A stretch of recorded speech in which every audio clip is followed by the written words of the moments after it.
world, one recipe at a time with a splash of physics. We have another opportunity to incorporate our pre-cooked lentils into a delicious, super fast lentil coconut curry. I am gonna make a big batch. I'm actually gonna use 2 of these pre-cooked jars of lentils, and I would encourage you to do too, because then when you're done, you'll have dinner, but then you'll also have some grab and go meals in the future. It's a great sustainability hack. It's like a gift to your future self. All right, this recipe calls for 8 cups of dark leafy greens. I was gonna buy some kale, just fresh, but then I went to the grocery store yesterday and I found this manager's special $1.50 for a whole pound of pre-chopped kale. And so I'm gonna go ahead and use it as a shortcut. As the bag clearly states, kale greens are versatile and richly nutritious. And not only that, but these were grown in Georgia. And I live in North Carolina, so I'm feeling pretty good about that. It is in a plastic bag, which isn't perfect, but then again, I'm never about perfection, and you shouldn't be either. Cut yourself a break every once in a while. I'm using this enameled cast iron pot on top of an induction cooktop. Those are all good choices, and we'll talk about the physics of that in a future episode. I am going to add about a tablespoon or 2 of olive oil. And then I'm gonna add a little bit of garlic. It's not required, but y'all know me by now. I love garlic.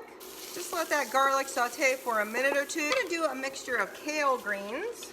And also I'm gonna use some spinach. Since the spinach cooks faster, I'm gonna add the kale first and let it saute for a couple minutes. Because kale takes a little bit more time to soften, I'm actually gonna add a little bit of water, lid on for just a couple minutes to let it steam. Now that I let the kale steam for a little bit, I am going to add in this 4 cups of spinach. That's a big bowl of greens.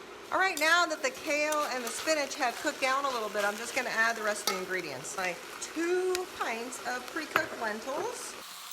Add this can of coconut milk. 2 tablespoons of tomato paste. 3 tablespoons of this red curry paste. Half a teaspoon of salt, and then a good splash of fresh pepper. And we're just gonna mix all of that together. I'm gonna add a teaspoon of curry powder. All right, I just let it simmer for about 10 minutes on medium-low, and I think it is ready to go. Oh, it smells so good. I wish I could just send these smells to you. I happen to have some pre-cooked brown rice, and I'm just gonna scoop some of this on top of my rice. That looks amazing. Stay tuned, there's still more lentil recipes coming.